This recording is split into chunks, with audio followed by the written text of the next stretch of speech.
That's 3, 2, 1. As we now know.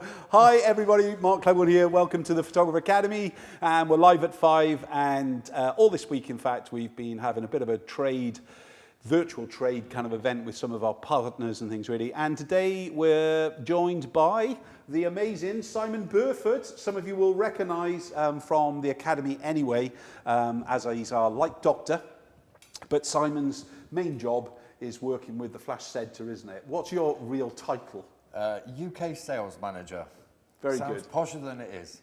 Talk about the Flash Centre first. Get the plug in. Okay, well, we've just launched our Black Friday deals today.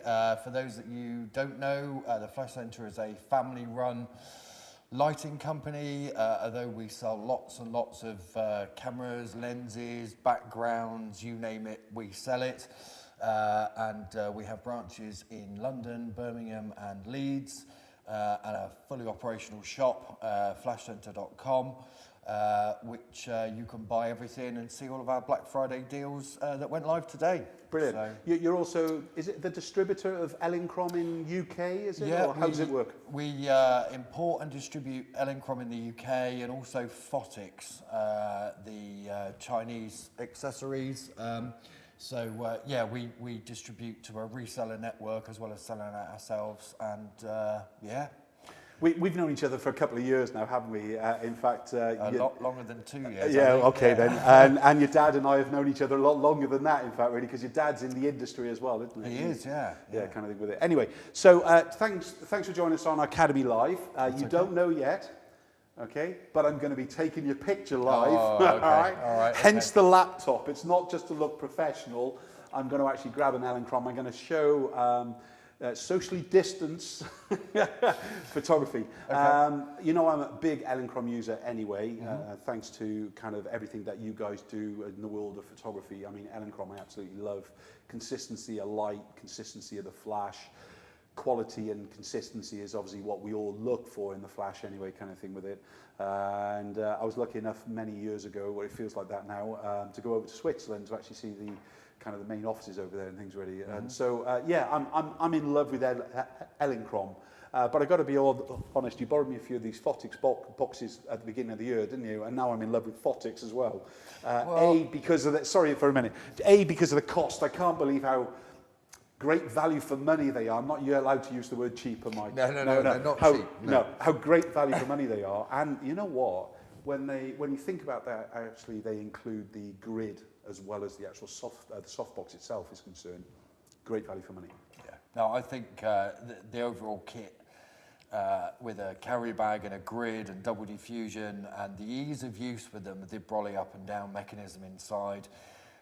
As a location photographer, environmental portrait photographer, they are absolutely brilliant for carrying around, and obviously we like to take as little gear as possible, especially when you're a lazy photographer like me. You know, the least amount of effort I have to put in to put up a modifier, happy days, brilliant. So. Speaking about modifiers, enough people don't buy enough of them, do they really?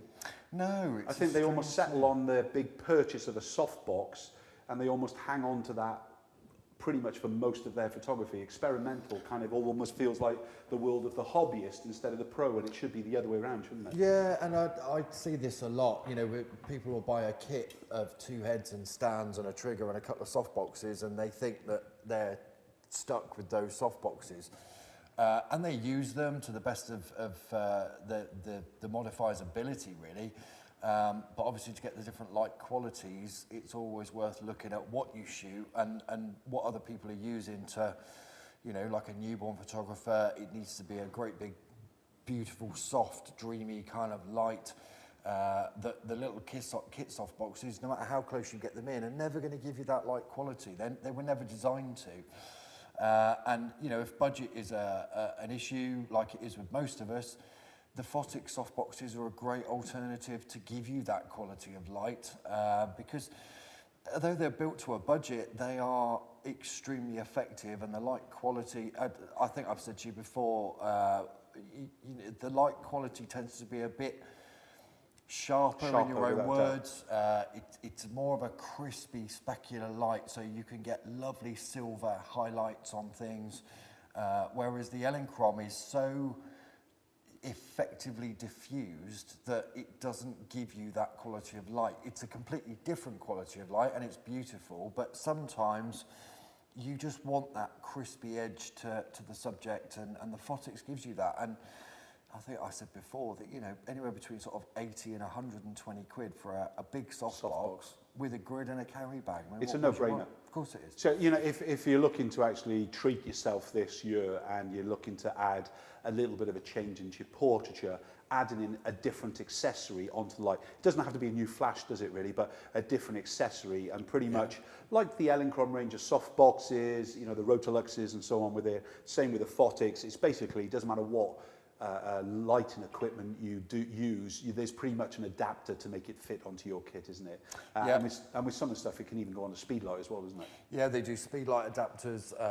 They do the main fit, so they've got a standard. They come with a Bowens S-type mount. You buy the Elinchron speed ring to go on it to fit all your Elinchron units. There's a Broncolor unit. There's a Pro Photo adapter. So it will fit any range of lights and allow you to shape the light in a lot more ways than you can with a standard kit softbox. Okay, so I know you're a really good photographer as well, a portrait photographer, fashion kind of thing, and a lighter. Out of the equipment that I've got here a minute, you can only choose, not the light, but you can only choose one thing. That's it, all right? Just no, oh, and this one, oh, and that one. You got a choice of one thing. What's it going to be? Oh, that's a really difficult question. I think as a good all-rounder for me in the studio to get exactly what I want, it would have to be the leitmotif. Really? Yeah. Okay, why? Explain why. Because you can get the different looks. For me to buy a modifier to put into my kit, it needs to have 2 or 3 different uses or 2 or 3 different looks that can be achieved with that one modifier. Because to me, that adds value to money. That, you know, it's value of the kit goes up if I can get 2 or 3 different looks. And as I've already stated, I'm a lazy photographer. So I think there's a lot of us out there. I don't mind putting the kit up because I'm all excited to get my shoot done and everything else. But actually, when it comes to packing it all away, I think, oh, why did I get all of that out? The 190 indirect is beautiful. It's a lovely diffused light with the front cover on, and it will give me a very, very even, controllable light across my subject. I can use it with a specular finish to give me a nice shiny light across my subject. I can put it down to a point where I can hide the flash head, tuck myself in and use it as almost like a ring flash. All I have to do is retouch out my legs at the bottom. It gives me everything I would need in a modifier, but the light quality of the leitmotifs over and above the already lovely Rotolux is just phenomenal. They are beautiful. And like all softboxes, I mean, I've taken the outer diffuser layer off this just so we can kind of look pretty in the set, really.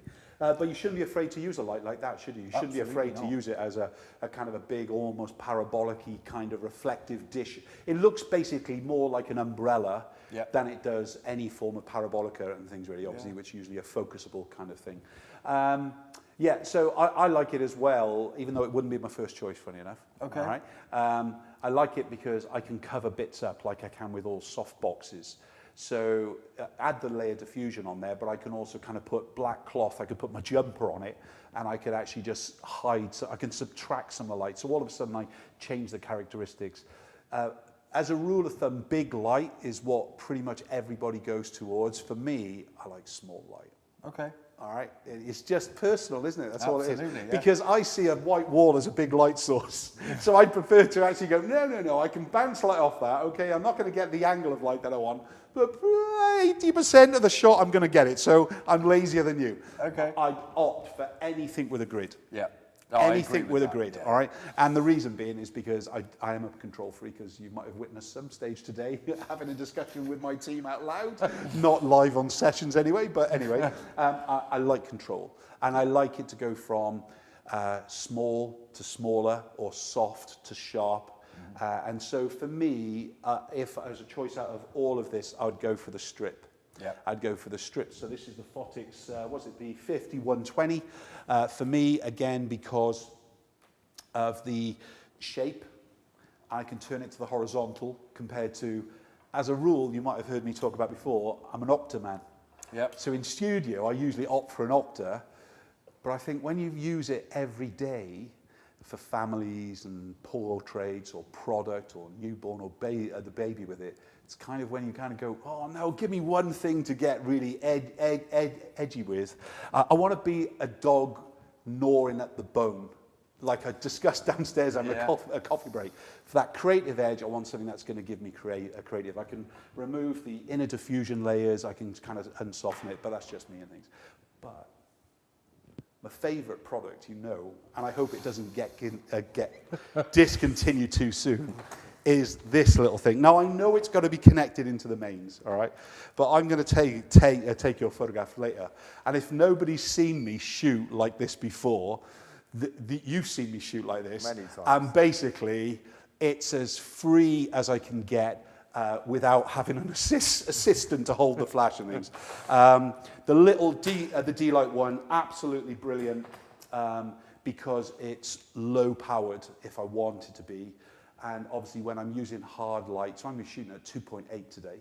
I've been told I've got to use an 85mm instead of a 50mm because of social distancing and everything else with it. Right?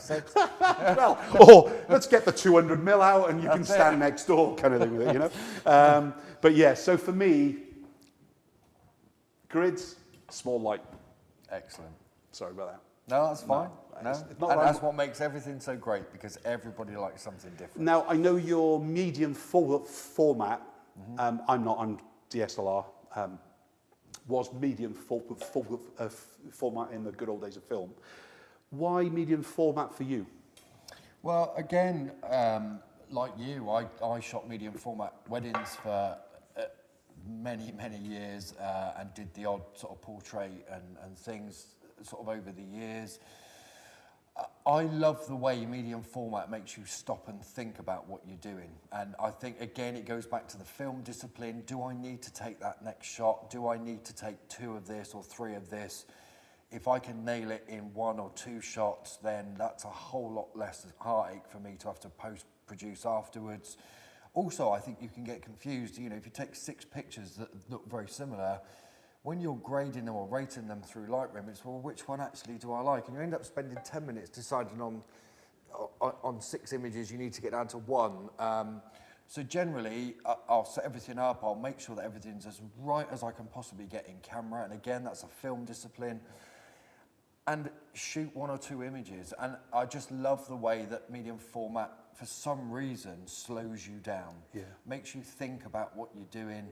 And when I get the DSLR out, I'm like everybody else. I'll take 5 or 6 images, whereas the medium format just stops you doing that. I love the detail. I love the clarity you get. The 150mm that I use as a standard lens is a little bit longer than generally people would use, but the compression is beautiful. You can get a great, lovely bokeh effect outside. And, you know, I don't generally shoot wide open on a medium format because it's a lot shallower than a DSLR. You know, I can shoot at 2.8, I could get the catch light in focus and the eyelashes out of focus. So 5.6 on a medium format is kind of my go-to aperture, really. It's where I tend to be, unless it's like a makeup type shot where I just want everything to be drawn to the eye. Yeah. And then I'll shoot 2.8 f4. Yeah. But I love the quality of the depth of field and just the sharpness of the whole thing. So what medium format camera do you use?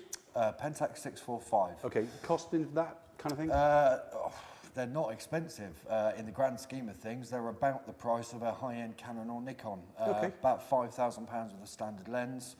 But it's the size of the sensor. It just, I mean, digital is brutally honest anyway, but this is even worse. I've said this before, I did a makeup shot once, and the makeup artist spent a good couple of hours doing this girl, making her up, making sure that everything was absolutely spot on, and I spent probably an hour shooting her, and when I got home to process the images, I kept looking at something, and I kept wondering what it was, and there was a little tiny hair curling out of her nose, up around the side of her nose, and the makeup artist hadn't seen it, but the camera found it.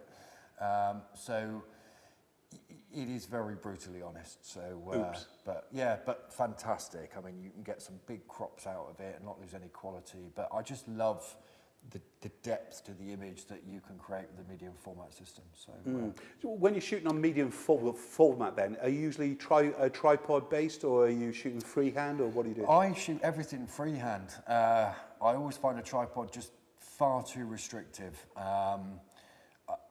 I don't ever set things up and shoot from one angle. I'm moving around. I'm one of these photographers that, within the realms of keeping the light pattern I've set up in a certain place, I've got a certain area that I can move in, get the model to follow me. I'm shooting down, I'm shooting up, all of the different angles to try and get the look and feel of the image that I want.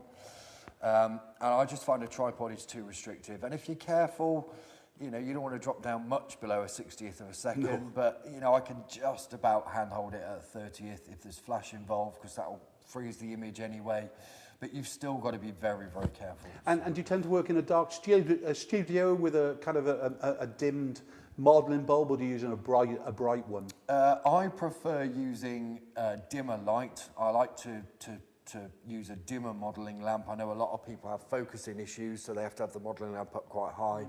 But I prefer, I mean, the modelling lamp is there to give you a representation of what the flash is going to do, where the light's going to hit the subject. If I've got my modelling lamp too bright, you find that it over-enhances shadows and highlights. If you've got it down lower, it increases the contrast of everything, so you can see exactly where the light's going. And like you, I'm a big fan of controlling shaped light. And if that gives me the edge over having a brighter modelling lamp, I tend to go to a darker studio with a much lower modelling lamp, and I just find it works for me. So. Brilliant. It's funny, while we were chatting away then, I was thinking in a commercial studio, we pretty much work dark. Yeah. Most of the time, kind of thing, with, you know. But in a portrait studio, of course, I work very bright. Yeah. So then the flash going off, and it's often just a little blip, isn't it? You know, we don't usually run these on big power, except in commercial work. But usually kind of a blip of flash, and it's almost unrecognizable as far as actually when the flash goes off. I think when you're in a dark room, especially if you're photographing young children or pets or something like that, that big explosion kind of light can really shock somebody as well and things, really. So I've always kind of worked quite bright. Plus I love the colour of the eye instead of the black of the eye. It's kind of, you know, when your child is born, oh, what colour are the eyes? And think, oh, they're black. You've got a little bit of blue in it as well, whatever kind of thing with it, you know. Brilliant. So Flash Sensor, what's been going on with you guys? I know you launched the new Elinchrom series of flashes at the beginning of the year and things, the new LCs. Can you tell us a bit about them? Yeah, of course. So they were meant to be released for the photography show. They were going to make their big debut, and obviously that never happened, as did many other things. So there are two new lights in the range, the ELC 125 and 500 TTL. Okay. So those of you that are familiar with the ELB 500 TTL... That's the portable flash. That's the portable battery operated. Yeah. These are kind of the mains powered versions. It's the first sort of generation of Elinchrom units that have not had a full flash curve circuit inside. They are IGBT, like flash guns and other manufacturers on the market. We're very proud of the circuit they built into the units because they are very consistent, unlike some TTL systems. I've never had it more than a third to half a stop out from experience, and that's not my experience with other TTL systems. No, I never shoot TTL because I like the full control over having a manual system. But if you're stuck in a position where you've got no light meter, the TTL can actually get you out of a hole and get you working quite quickly. It's a start point. So yeah, the two heads, they both go down to 5 6-watt seconds.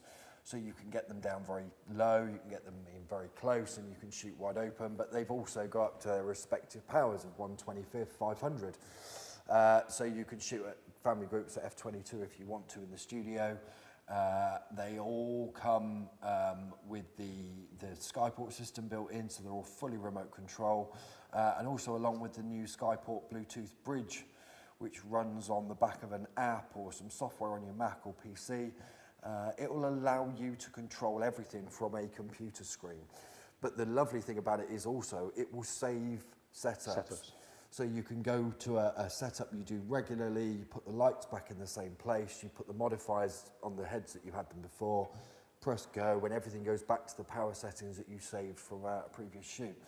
So again, as a lazy photographer, it makes perfect sense to actually have that in your arsenal, because it just makes things to start with very, very quick. And for commercial shoot companies as well, isn't it? You know, I remember doing some consultancy for a big print house, going back at least 10 years ago now, but they had a studio area that obviously they shot a lot of product themselves, whatever it is, and they had basically high glide racking or kind of rails and so on with the lights, and they wanted a system to be able to automatically reset to position 1, position 2, position 3. I thought 10 years ago, that's a little bit of an advance where we are, but in fact, you know, the likes of they basically asked for exactly what you kind of requested, and there wasn't anything on the market at the time, so they had to actually go around manually setting the lights into X, Y, and Z and things really. But you know, we mustn't forget, in the world of photography, you know, going from fashion houses, catalogue companies, and so on, that it's not just, you know, little photographers like me kind of buying a couple of lights every now and again.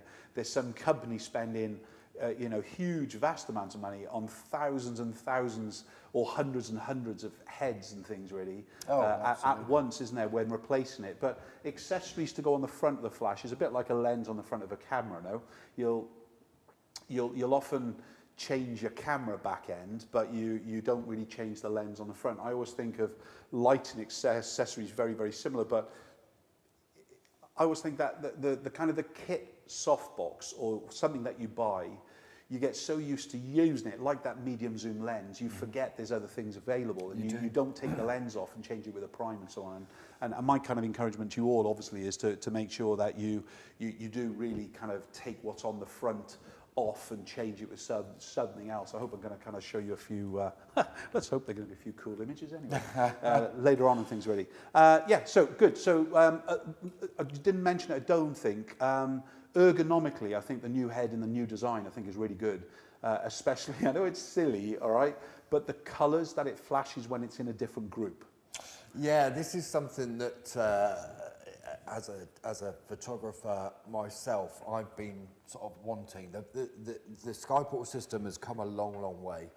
And unless you remember which head is on which group, it was always very difficult, you know, in the middle of something to, oh, I need that one up, oh, I've got the wrong one. And so now the logo on the side of the head actually changes colour to represent a group. So you know if both of them are showing blue, they're both on group 1, 2, whatever, red, orange, green, so you can match them and keep a visual visual guide to what you're shooting with in the studio.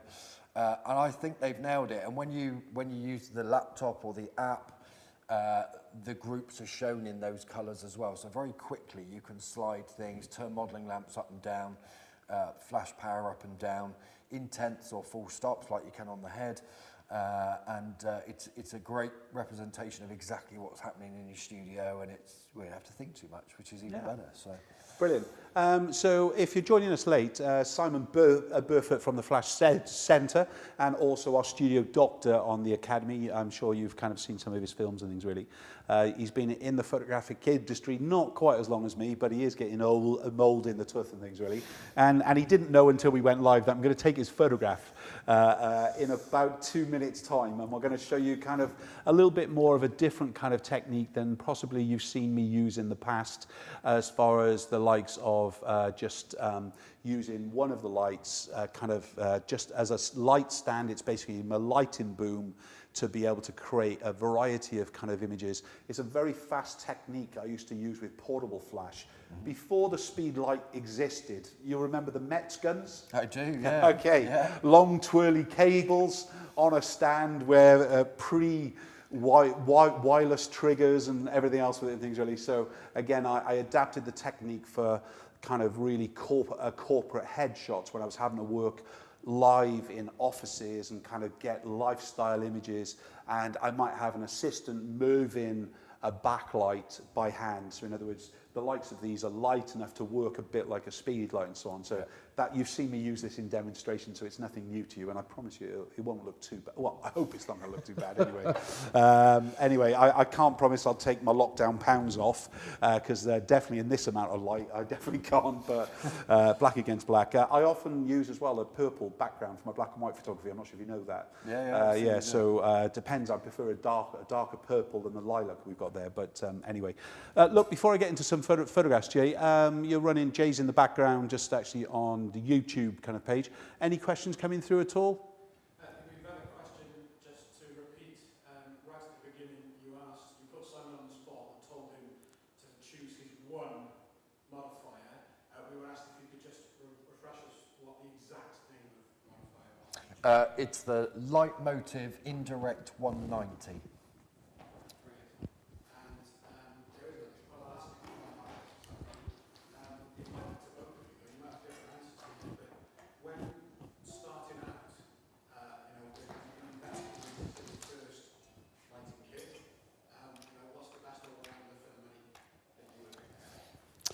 Is this location or is this studio? Okay, so if you're studio based, you need to be very careful not to buy too much power that doesn't go down low enough, if that makes sense. So a lot of photographers that are starting out will buy a 500 watt system because that's what we've always been told to buy. The problem is if you can't get the light back far enough and the power down low enough, you start then going into neutral density filter territory, which just messes everything up. It makes it extremely untidy. The best thing to do is to just look at the space you've got and ensure the lights go down low enough in power to be able to get them in nice and close, shoot with big wide apertures, but also have a bit of power at the other end to be able to do some sort of smaller aperture group type stuff. Which is where the D-Light 1 kit comes in really nicely. It's only 100 watts, but it goes down to 5 watts, so you can shoot from 12 inches away at 2.8, which I'm sure Mark's going to do any second now. But you can also shoot at f8, f11 with 3 or 4 people in a studio environment. But it's all about controlling the amount of power you've got. So 550 quid, I think, at the moment for a 2-head D-Light set. 2 soft boxes, 2 stands and a trigger. It's amazing value for money. And it's cheaper than a speed light, and also it's not a linear flash tube. You can shape the light, you can manipulate it, and get a lot more use out of a studio head. So the D-Light ones in the Elinchron range, I would go for every single day. I remember I was demonstrating, not too dissimilar, I think, that we're going to do on your stand at the photography show many years ago now. And one of your guys came up to me just as I kind of was about to finish the demo. He said, "Stop talking about that light kit. We've sold out." He said, "Talk about something else." I went, "No, I'm not here to sell kit. I'm here to take photographs and in the way that I do it." And it's not as if I couldn't just pick up the D-Light 2 then, could I? No. Because A, the weight in the way I was photographing, and I couldn't get down low enough in power. No, and that's a key thing in these new ELCs that you've kind of brought the technology of the pro heads, in other words, being able to dial all the way down to very, very close to what we can do with the D-Light 1. The D-Light 1, in fact, the kit that you're on about, is pretty much close to this kit, isn't it? It is that kit. Oh, so is it? Okay, well, that's good planning then. Yeah, 56 centimetre octagonal softbox, which makes a brilliant beauty dish. You can take the cover off the front, put a little deflector inside, into the central brolly tube, which is unique to the Elinchron system. You can make any softbox in the Elinchron range a beauty dish, no matter how big it is. Obviously, if it's an indirect, it's no point. It almost makes a beauty dish to its own use because the flash tube is blocked because it's firing the other way. But yeah, 66 centimetre square, so for family portraits, head and shoulders, you know, it's absolutely perfect. The one thing to remember with Elinchron as well, they basically have a umbrella shaft running through it. Yeah. That opens up a whole range of accessory and light manipulation that perhaps you haven't realised before. I haven't got one at hand now, but there's the little deflector caps, isn't it, that used to actually come with a kit, or you buy the set and so on with it. And that, as you said, will create yourself a little bit of a beauty dish. But because they are an entry-level soft box, we've only got the one layer of diffusion on here. So if you didn't want to yet invest into more soft boxes, more expensive ones. You know, let's face it, the Photics at present is so great value for money that it is worth the investment no matter what. Yeah, I think the D-Lite one is a great investment to get going with, I think. Yeah. The only thing you can't do is put a big, heavy softbox on the front of it. Well, unless you go for an indirect. Okay, show off. Okay, I didn't think about that one, but yeah. Because as a rule, this is all plastic compared to the kind of the Pro ranges, which is all metal cast and everything else with it and things, really. Any other questions there, Jay, sorry? No, good. I've just reminded them that just ask them where we can get it from, theflashcenter.com, and I'll put it in the description once the live stream's finished. Yeah, brilliant. That's it for now. Okay, I'm going to take some photographs aside, and then we'll have a little look at them anyway. I apologise. The last time I photographed you, you had a helmet on, didn't you? I certainly did. You did. Yeah. We were on a headshot tour. We were. And it was like each one of the trade each day, there was a different one kind of bringing in what they look like. Let's just go through the D-Lite one for a minute. Just to kind of, I'm not sure how clear this is on the back here, but simple controls. You'll find that the new ELC Pro ranges, they've taken everything away from this now, as far as there's more technology on the back for you to easily go through and change the setups with it.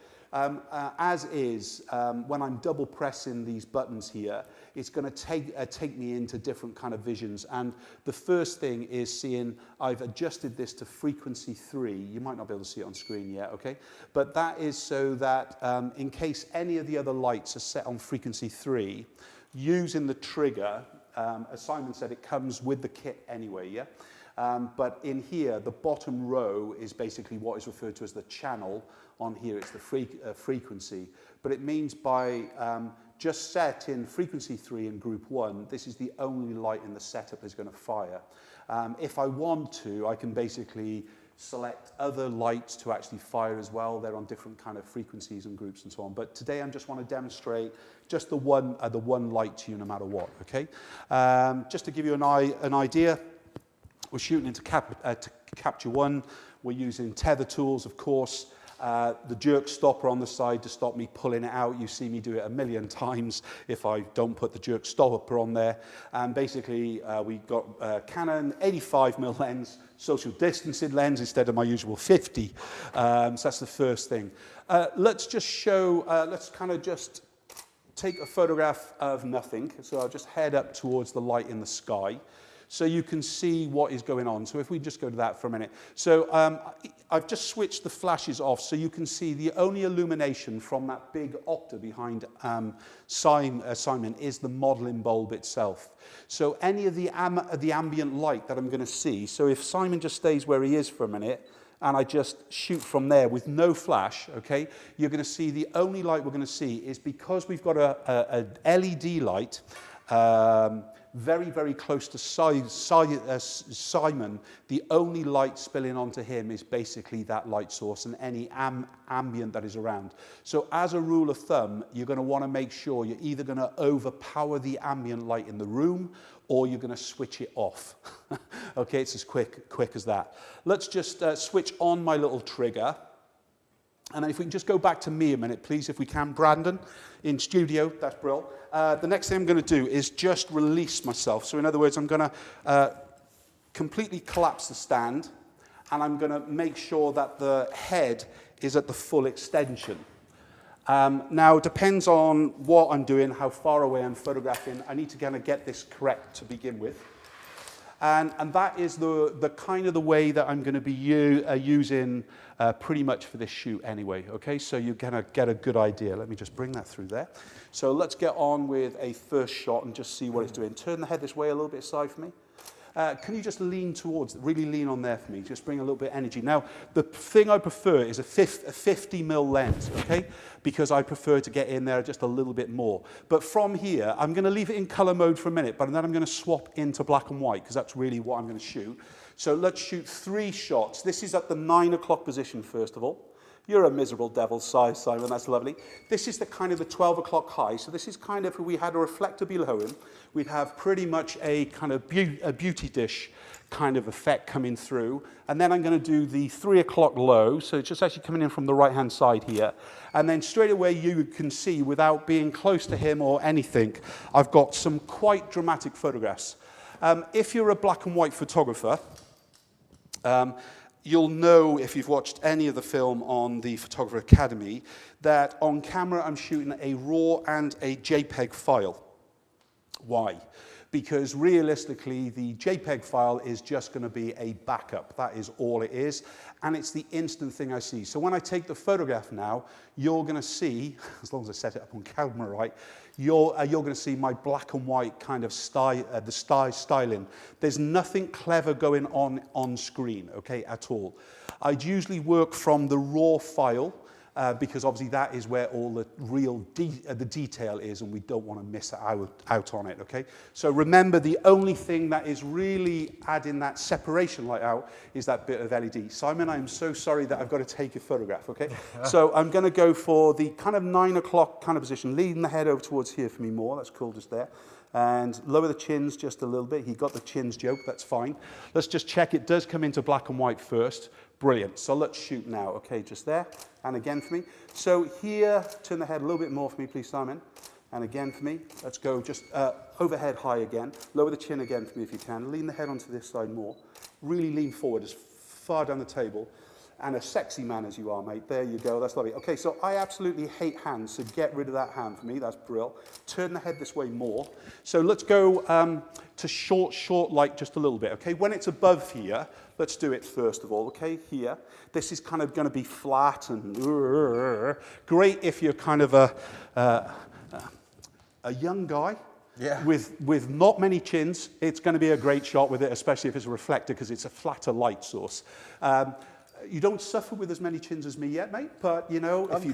Yeah, it's a lockdown chin. It's okay with it, yeah? So for me here, if I turn, Simon, your nose around towards there for me a minute, okay? If I take this photograph now and this light comes in from the 9 o'clock, we've created ourselves a bit of a broad light, yeah? Why? Because the... what didn't come through? Yes, there it is. So the biggest part of the face that is visible to the camera, i.e. I can see from the way I look at him, his left ear, it's his right ear really, all right? But we can see that there. Now the broad light kind of goes back to the Hollywoods and everything else, but they'd always make sure there are other accent and separation lights going on, okay? But broad light by design adds weight to subtlety, and speaking as a over-eating man here, me, I mean, not you. Okay, turn the nose to me again, please, Simon, if you can. More. Okay, so from here, I want to be lit from the short light. So turn the nose a little bit. There you go, that's great. So from here now, basically the light is coming in from the narrowest part of the face. If he turns his face, that is. Turn the face there. There you go, it's great. It's there. Lower the chin a little bit more. Keep it. And as long as I'm out to the side in the 9, we've got the shot. But this is a great way for you to really start your kind of own tutorials in lighting. What you're going to learn very fast is where to actually put the little nick of a light as far as the Rembrandt in and everything else. So as a rule of thumb, kind of avoid the light too close or in front or from above, even with a reflector below, because then you're just going to flatten things off. If you're going to do something with a little bit more of a down light, so a little bit here, you're going to find that you're going to panderize. So in other words, swap into the screen for me if you can. So, oops, panderize, there's no eyes. There we go, let's do it again, keep it. So because the light is coming from above, and it's in front of him, it's very soft and very feathered, there's a little bit of reflection coming off the table anyway. But the more I put it above, this is kind of almost, we're in the street, and there's kind of a room light kind of coming from above. So when I put it above him, you can see the light. Now, you don't really suffer with hair loss, do you? You've got a good head of hair there. Yeah, I just decide not to keep it. There you go, yeah. So as far as this light is concerned, for me and Simon, or Simon specifically, I would avoid the light coming in from above unless we're really going to control it. If we had a honeycombed light, a small gridded light, would be much, much better. But in the same way, remember what we're going through here is how do I shoot alone, fast, to be able to actually get a variety? And they're basically... all we've got to do is kind of move the position of the light. Turn the body around towards me, Si, a little bit more if you can. Remember, the flatter it is to camera, the fatter the subject is going to look. If I really want to actually kind of bring it in, turn the head around towards me more. There you go. Brilliant, let's do it. Lower the chin more, bud. Can you stretch into me a little bit? That's great, let's do it. Keep there. And relax. Simon Burfoot model. Okay, you've got to watch those panda eyes, how and where the light is spilling in. But the more dramatic the position, remember that when the light is coming from the 9 to the 3 o'clock position, will always guarantee to have dramatic light. When the light comes from the 3 o'clock in the clockwise position around to the 9, you basically are going to actually soften and then bland the light out. So if you want more drama, more dynamic, make sure the light moves in a clockwise direction from the 9 o'clock around to the 3. Wherever you are in that circumference, you're going to get more dynamic images. If he's looking straight at me though, I'm going to need to make sure there is some light coming into the face, whether it's this little kind of light coming in from the 3 o'clock position, as you can see in this last image. And if we just kind of look in there, we've got great tone. Remember, can we swap to the image, please? There we go. So remember, the only extra light we've got going on in this scene is basically that little bit of separation light coming in from the LED. We haven't done that purposely. That's just what the video guys have actually put in place for us. Okay, yeah, so let's just kind of flick through those. Not sure where the beginning was. Let's go back to the beginning.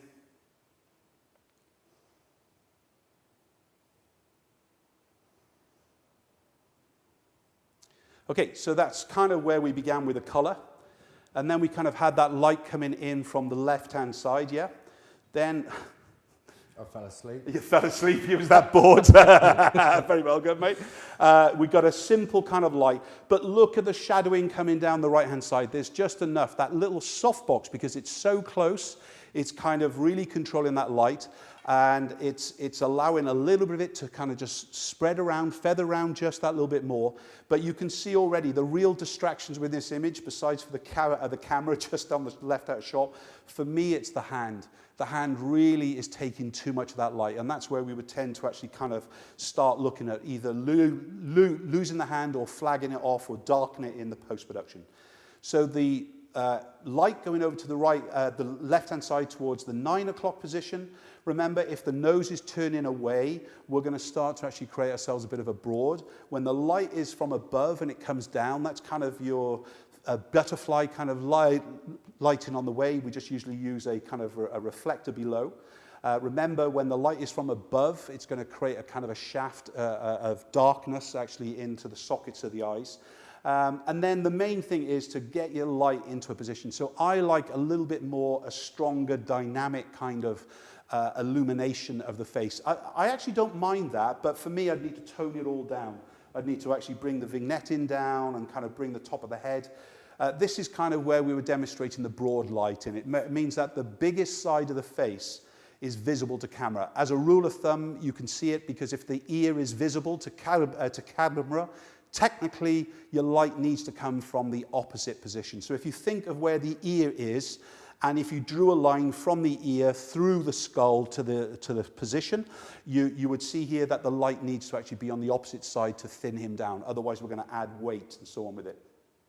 So by increasing, yes, I've blasted that. It was a little bit too close. It's probably unrecoverable, in fact, in RAW. We might think it is, but it needs a lot of work. So, you know, as a rule of thumb, exposure, if we can keep the control, keep it in the right place, make sure you've got about 1/3 to 1/2 a stop without any trouble of recovery, even 2/3 of a stop. Much above that, you really kind of have to work a lot hard. So this light in this position now, coming in from more the 2 o'clock position, will basically start to actually dynamically split the light more, especially as he turns the head towards me. Light from above again, bland, very, very bland.